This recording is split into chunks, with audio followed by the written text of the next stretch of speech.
This video is sponsored by Bambu Lab. For the past few weeks, I've been working on a big project, creating a whole bunch of custom Space Marines and a massive Dreadnought, who could simply be described as thicker than a bowl of oatmeal. The project combines entirely extra Warhammer bits with 3D printed files provided free by PuppetsWar miniatures and printed on the Bambu Lab A1.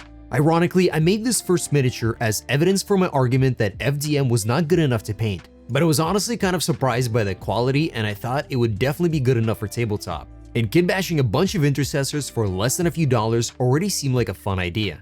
But then I got really pulled to this project when I accidentally stumbled on a quick hack to smooth out the surface of the 3D printed miniatures. While I was trying to attach a pair of arms, by habit I reached for the Tamiya thin cement, which of course did not glue the arms to the body. But when I pulled the arm away, I noticed something strange. The previously jagged area was now all of a sudden smooth. Realizing what just happened, I grabbed the bottle of Tamiya and began applying it across the entire surface. After a few minutes, I was left with a miniature that had a much smoother surface and got rid of these tiny little imperfections. It's important to note that Tamiya and the vapor it generates is toxic, so I had to use proper ventilation and I even wore a respirator just to be safe.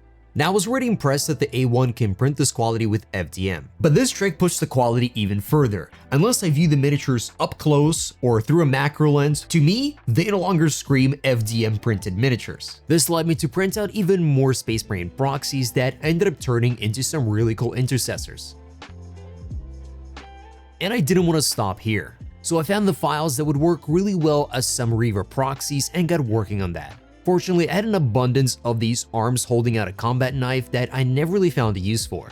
And I thought since this one looked a lot more like a scout, instead of a relic, I would give him a sleeping bag. And when I'd finally placed the head, it actually looked kind of hilarious because it appropriately seemed as if he was slightly smaller than the rest of them. Then when making the rest of the Reavers, I used a bunch of these antennas I got from the Horse Heresy kit. And I almost forgot to mention that in order to achieve this quality, I had to order and then put in the 0.2mm nozzle. Most of these Space Marines will belong to my custom chapter of the Dreamcatchers, but since I was using nothing but extra bits, a few end up looking like the Black Templars, or more accurately like they borrowed some Black Templar gear. This? Not just a coincidence. Brothers, initiate the tactical skedaddle. They know. After this lieutenant borrowed a very valuable Black Templar relic, I thought for a while of what I would put on his back. While the Black Templars probably would have chosen a knife or a chainsword, I had different ideas.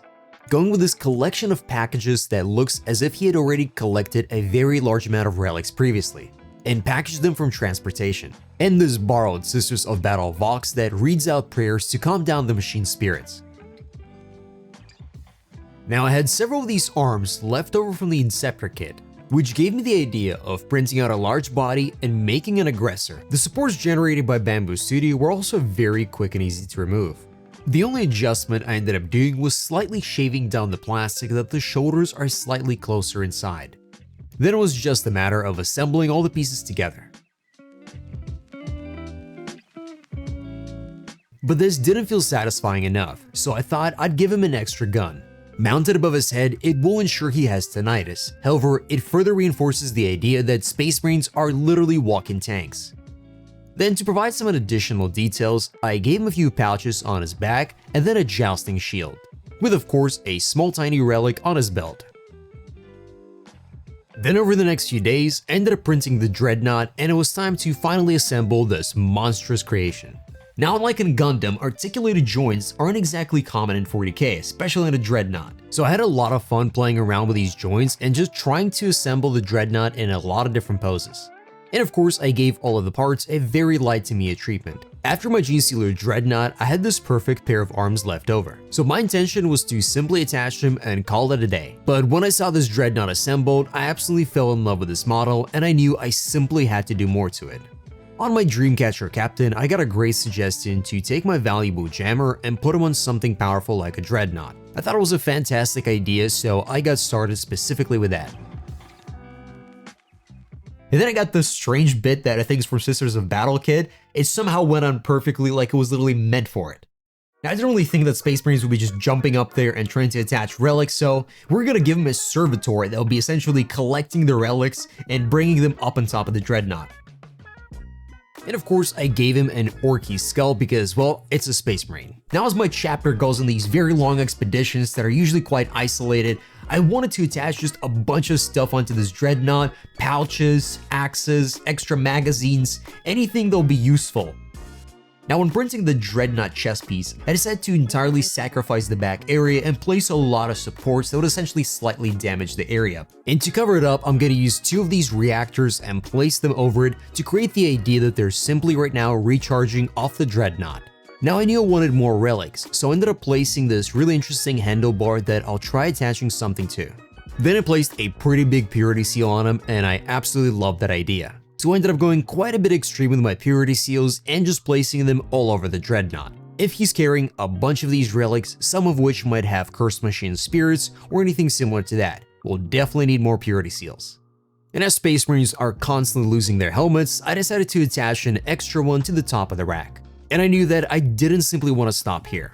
I began going through all of my different bits and trying to find all of the cool little things that I thought would work really well for this Dreadnought who's essentially carrying all of my relics. And of course, what else could be more impressive than the head of an Imperial Knight that once defeated an entire Bloodthirster? Let's just hope he doesn't realize it's missing and turn into a Knight Reclaimer. I then went a little bit overboard and just started placing a bunch of different relics I could find, including a head of a Terminator, before grabbing even more different pouches and a rope and just started placing them on the legs. Not to mention a few additional purity seals that I thought would just be a really good match. And of course, I did include a few tiny relics on the other side of the rack as well. But just when I thought it was done, I found another piece that I thought would look pretty cool. There was a small area missing, so I grabbed one of the smaller relics and placed it on there. I just gotta hope that during painting it doesn't accidentally fall off. And with the chest emblem, this absolutely monstrous Dreadnought was finally done.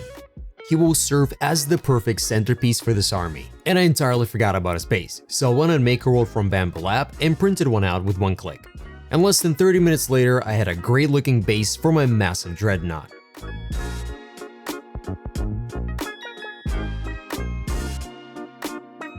And of course, it was all printed on the A1 from the sponsors of today's video, Bambu Lab.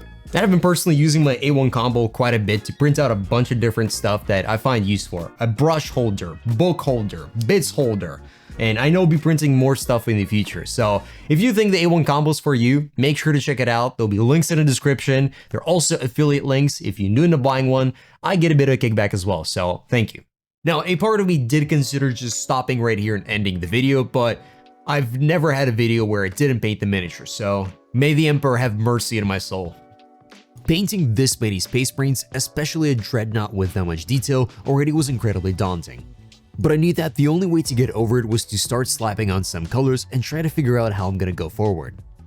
Alright, there's been a development. As I was applying my base colors, I think I like them more. I like them more than my current color scheme, but the problem is I have no idea how to make this color scheme work now.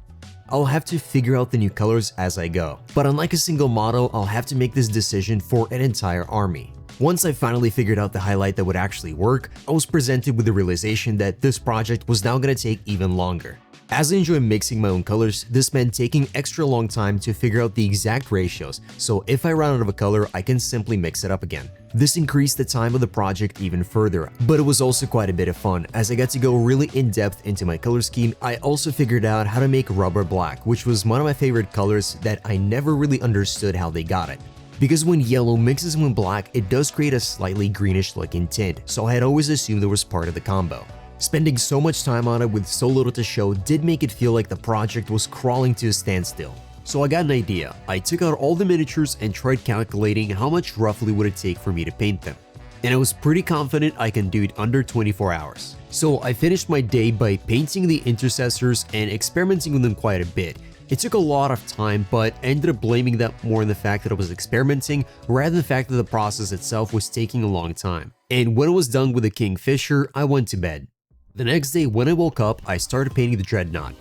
I started with my initial plan of doing edge highlighting on all of the panels, but I couldn't ignore the voice in my head that kept telling me to try something different. Before I could even assess if that was a good idea, I found my hands giving into that temptation and trying a different style. And I'll be quite honest, early on I was incredibly nervous that I might have made a big mistake. But I knew that I was having quite a bit of fun with it, so instead I decided to focus on that and just enjoy the painting experience.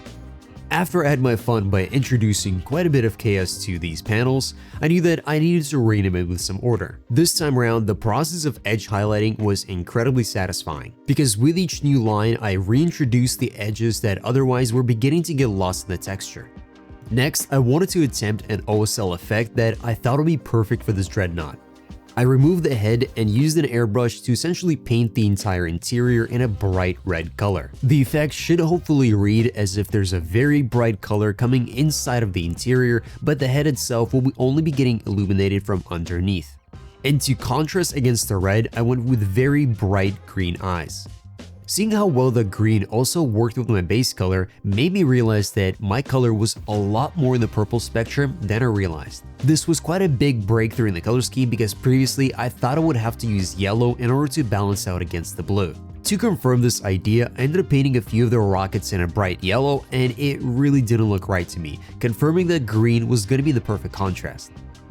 And by the time I was finishing all of the details on this dreadnought, I started to realize that I was already awake for more than 12 hours. So I worked down the order of importance of which miniatures I should paint first, starting with my lieutenant, with whom I did my best to match the texture of the armor that I did on the dreadnought. Realizing this process was taking far too long, when I got to the Aggressor, I ended up simplifying it to just the edge highlighting again. By the time I got to the Reavers, I was already awake for more than 20 hours, and I could see it in my work. My lines were no longer sharp and ended up missing with the metallic paint quite a bit. Absolutely exhausted by this point, I considered not doing the bases, but I was on the final stretch and I really wanted to give it my best. Fortunately for once, I did not glue the miniatures to the bases, so I had an easy time with the step. And once I finished the final base, the Dreamcatchers were finally done. Thank you for watching. I hope you enjoyed this, and I'm gonna go get some sleep.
And again, thank you Bambu Lab for sponsoring this video, and make sure to check out the A1 combo.